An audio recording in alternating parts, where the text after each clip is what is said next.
Welcome to No Strings Attached Street Ministry. Today I would like to talk about the good things and the advantages of living in a van. Or let's say living out of a van. Well, let's start off with the cost difference that it takes to live out of the van versus living in a home. Number one is freedom. Man, you guys have no clue the kind of freedom that you actually endure and have. Sometimes it can actually be overbearing, believe it or not. Like no rent or no mortgage. You know, an average typical house probably across the United States is probably in the $200,000 to $300,000 range, which is quite substantial. You're talking a mortgage probably anywhere from $1,200 to probably $2,000 a month for 30 years. So, you know, that alone is a great savings. No property taxes, no insurance, you know, on the house. Guess another thing is there's no electric. Oh man, an average house probably across the United States, where I'm from Florida, so I can talk from that. I have an average 3-bedroom, 2-bath house, 1,500 square feet, living space, 2-car garage, you know, the 2 kids, 2.5 dogs, you know, 0.5, you know, dogs, 4 goldfish, and a wife. So yeah, it's can get pretty expensive to just run the electricity. You're looking at my electric bill usually runs, I don't know, $275 to $325 or so, even in the summertime, all winter long.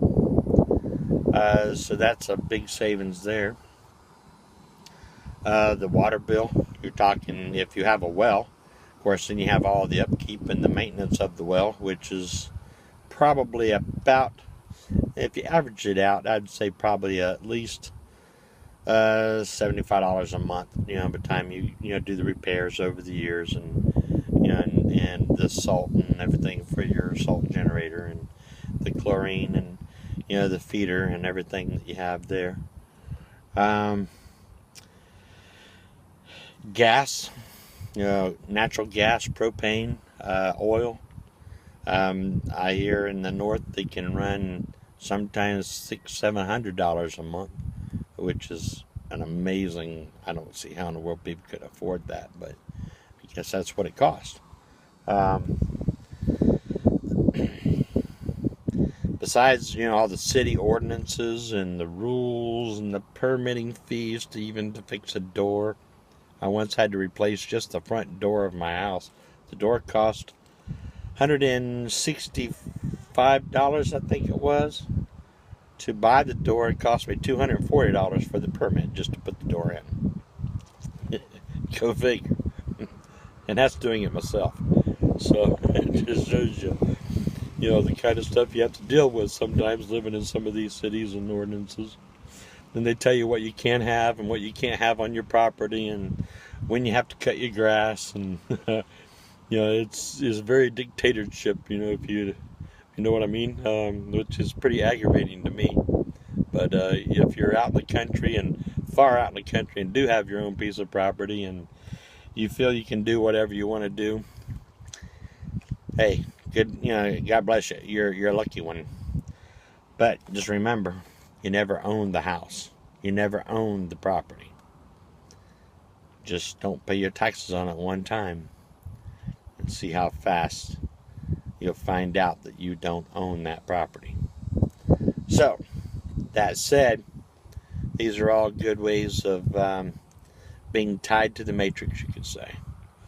As even in, they're even pushing down and squatting the tiny house movement, you know, where people's trying to build smaller homes. They even have ordinances on how many square feet you have to have. You can't build the size house that you want to have. You actually have to build the house that they want you to have. So that's sort of aggravating as well. So the first thing, the only way that this could ever change is if we, as homeowners or as people that that abide by the rules, start to stand up for ourselves, and even as much as running for office in our cities, in our local municipalities, and start doing something about changing these kind of rules. We need to take back the freedom of life of the American way. But that said, those are some good points of why living in your van, living in a motorhome, traveling in a school bus, even living in a tent sometimes can even be better. The biggest thing is the economy. I mean, I see so many families and so many of them struggle day by day, week by week. I mean, the average household in America, if they miss 1 week's pay, can basically bankrupt them. That's how critical it really is. These young kids out there today, the millennials and the younger crowds, and I'd say 30 less somethings, I don't know how they do that. They can't do it. That's why they're still living in mama's basement. It takes just so much to own and to operate this, and you can't do this on minimum wage. To find jobs out there these days that pay anything above minimum wage, you're very lucky and very hard to come by. So there has to be solutions, to this. So what I say is to consider the alternatives that's out there, and to look at the new age and the new way of life and the new movement coming across this land, which is the van life. And there's a lot of benefits to that, and a lot of things that you can do to really lift your spirits and actually live life the way it was meant to live. Yes, everybody's got to work. Sorry, unless you're rich and you come from a golden spoon. You have to make a living some way, somehow. And there's many there's many videos out there that try to explain, how they do it and give ideals. And there's so many critics and so many criticals out there that just slam you just for anything that you say out there. So, I know I made one of those, and some of the comments just sort of make my head spin. But anyway, you have to do whatever you have to do to survive and to eat and to continue on life. But by living in a van or living out on the road brings so much benefits. Yes, there is cost. I'll have to admit there is cost. Number one, you have to pay for your van, or you have to pay for your motorhome, or however your new dwelling. The average car payment, anywhere from $300 to $500. I would say on an average car payment, and usually anywhere from probably 3 to 10 years probably now, with the way things cost. I don't know about the cars and the payments on those, because I haven't owned a new car, or had a car payment in probably over 25 years. I've decided to live debt-free and live to whatever means that, that I have to live to survive. So I don't no longer get into debt. So the only thing that I have to look forward to is what life costs. And it still does cost quite a bit. So, but you can survive and you can do this as long as you think about it and plan for it, and really do what you can to save your money and to be frugal. You can survive on no matter how much little that you make. Number one good thing that I love about the van life is the travel. Man, you could spend thousands of dollars in fuel if you want to, and drive all the way up to Alaska, or all the way down to the south tip of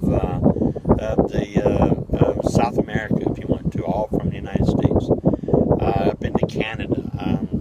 go to Maine, go over to Yellowstone.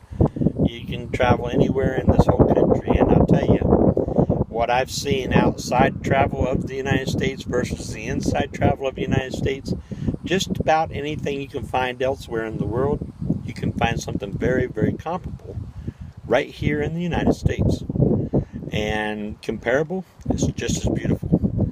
So, yeah, that's a good thing of, that you can do. But, also looking at all the sites, going to all the different, sites if that's what you're into. Yes, there's some of them out there. Of course, you got to deal with crowds, and you got to deal with, the ignorance of people, you could say. I'm sure we all have been there and done that, and the bad drivers and everything else that we all complain about. Good thing about when you're getting older, well, you tend to start having those wishes I coulds and wishes I could'ves, and we put those into a bucket. We call that the bucket list. Well, guys, there's no other better time or day to start checking off this bucket list as it is today. So pull out your bucket list, open the lid, and says, yes, I can. And do whatever you can to get there and to go do it. Even if it takes you 6 months to saving up enough money to go to Yellowstone, go to Yellowstone. Trust me, your heart and your soul will enjoy it. Grand Canyon, the Florida beaches. There's so many different, California, there's so many different things out there that people want to do in their life, but they just don't do it. Well, I'll work, I'll retire, and I'll do it when I'm old. Well, you know what? The statistics is 90% of the time, by the time you can afford to do it, you're unable physically or health-wise to be able to go and do it. And if I say one thing, don't wait till the day you die and have regret saying, man, I wish I would have. When you go to your day of death, say, thank God that was one hell of a ride. Woohoo! Man, I had fun. I went out with a bang. So, that's the kind of attitude that you need to take on life, and that's what life can offer you. And as long as you can do that, you're going to be more than happy. Plenty of parks out there, plenty of forest land out there, BLM land that you can camp on for free. If you look at all the parks, let's say all the national parks and probably even all the state parks, if you bought their annual passes, I would say it would probably cost less to buy all the annual passes all over the whole United States, probably less than what it would cost you for a typical 2 months of your mortgage payment. And you can camp there all year long. You can visit every single one of them. Sounds like a good investment to me. Of course, then you have city dwelling. Say you're still working and you need to stay in the city, and you just nowhere close by that you can go to boondock camp or whatever, and you have to stay in the city. Words of advice: keep yourself cleaned up. Keep your van or your travel vehicle spotless. Keep it clean. Make it look tidy. Never pull stuff out and spread it all around your van like a chair or tables or anything like that. If you're city camping, do it inside your van. Use your van as your bedroom.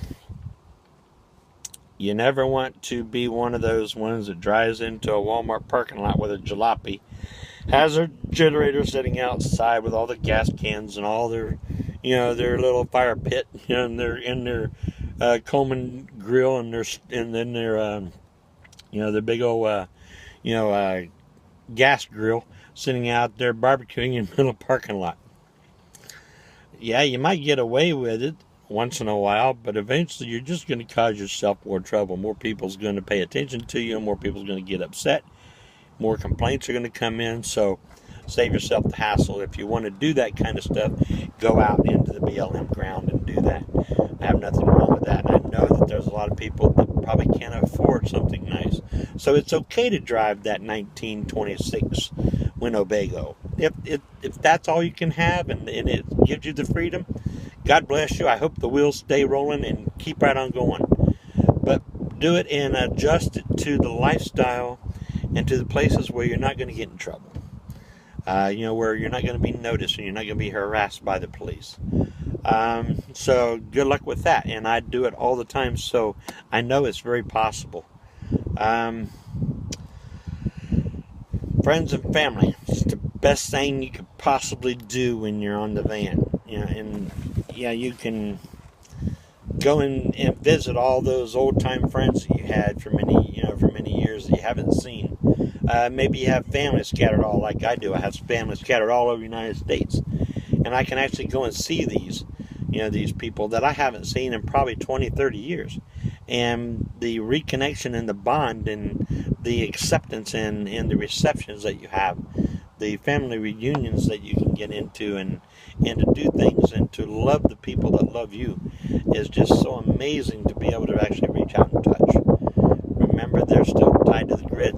They're in that matrix to where they feel that they can never have a chance to have nothing but a 2-week vacation. Well, you have your vacation all the time. But even with that said, you can still get very discouraged. And when you get discouraged, hey, this is your house. You're living in a van. Take a vacation. Go buy the Hyatt. Save up for a vacation. Go to the big hotel and get the fanciest hotel you can get and stay there for a week. Or, hey, take a cruise. I did just last week. I went on a cruise and really enjoyed it. Had a great time. My kids looked at me and said, man, you need a vacation. And of course, there was other things that caused that. But yes, I did need a vacation. So for my birthday, they got me a cruise. So believe it or not, me and my wife, we went on a 5-day cruise. Had the best time probably in my life so far. I mean, I even sang karaoke and just had standing ovations. They were just blowed them away. They just loved it. And I loved it. And we went swimming. We went on the excursions. We did little things. We played goonie golf on the boat. We went down the slides, and eating, oh my gosh. You get done eating and you look at your wife and you'd say, what else can we do? Well, there's a buffet opening in 5 minutes. Let's go there. And we'd eat again. So that shows you the kind of this craziness. But it was very relaxing. So yes, take that time. Take that time to spend for yourself. Enjoy your life as well. Have your vacations as well. Always live out of the van and never capture yourself getting depressed staying inside the van. When you stay inside the van, it just comes in on you and eats you up. Hey, take a shower every day. You can do that. You can do it you can go swimming in a pool, a city pool, if that's all you can have. There's plenty. You go on the beaches. You can always get a cold shower from any of the beach complexes. You've got UFit and Planet Fitness and all these, these gym memberships all over the country. They don't cost that much. My gym membership is $20 a month. And I can go anywhere in the United States and I can take a shower. And I can take care of myself. I shave and stuff like that in my van. Of course, I'm pretty bad at shaving anyway. I never like to shave, but I do. And when I do, that's where I do it. Hey, go to the library. Enjoy the library. Nothing better than picking up a book and actually reading it. Sometimes the internet and all this stuff will actually destroy you because you get so addicted to it and you just never want to look up. Release that trap and get back to real life. Go to church every Sunday. And there's churches all throughout the week in many different places. You might not have to be a membership of that church to go to that church. Hey, be creative. Just pop in on a church. Say, let's go here today. And pull in and introduce yourself and have fun. Enjoy the service if that's what you're into. Go bowling. There's bowling alleys all across this country. And you know what? Join a league if that's what you want to do if you're local and you want to stay in that area. Well, join the bowling league for a while. It's to bring you together with community. It's to keep you involved in community. That's what makes your life. Life is all about the relationships and the friendships that you have. It's not about the stuff. Always remember that. Throw away the stuff and invest in what's really meant to be invested in. That's each other. your friends. Go to the pool hall. You can do the same things. You can go to city pools. In all the cities, most of them have city pools. YMCA's usually have a city pool. Maybe there's a jacuzzi somewhere that's available. Go there. Invite your newfound friends and go out into the park. Join up with other van dwellers. Go out, have a campfire, sit around for a week. Talk to each other, get to know each other. Believe me, if you do that, you're going to fall in love with each other, and you're going to have a family. You're going to have a whole new family that you can meet up with periodically and enjoy each other's time and spend and chat with each other and even witness with each other and cry with each other and help each other. There's so many things that you know that what to do that I might not know how to do that you could help me with, and there's so much things that I know how to do that you might not know how to do that I can help you with as well. And this is what being a community is all about. So yeah, go out and enjoy the campfires. Campfires is your soul. Nature. Go out into nature and enjoy the creations of God Almighty and see the beauty that He's created for you to look at and to see every day. Wake up every morning. Anticipate and wake up and watch the sunrise every morning. I've done it for 17 years, and I tell you, it's literally changed my life. Go to the sunsets. You can be in the middle of the woods and watch the sunset and the sunrise. They're all beautiful. You could be on top of a mountain and watch the same. You could be at a beach and watch the same. You can be driving down the road and watch the same. And every one of them can be different, and every one of them will be beautiful. But yeah, there's just so many things out there in this world that will just totally blow your mind as long as you stay creative and come up with things that you enjoy doing and learning to live life and be a part of life. You don't have to be part of what the government wants you to be. You don't have to be part of the matrix or the system of the grid. Find out what it is to be part of life and enjoy that. Go visit someone on a farm and learn how to raise chickens and maybe milk a cow or plant a garden. There's so many different things out there that you can do and enrich yourself and enrich your heart that will literally change your mind and change your heart. So get out there, guys. Enjoy it. Have fun. Work hard when you work. Work diligently when you work. But also enjoy life when you have a chance to enjoy life. God bless you. Have a great day.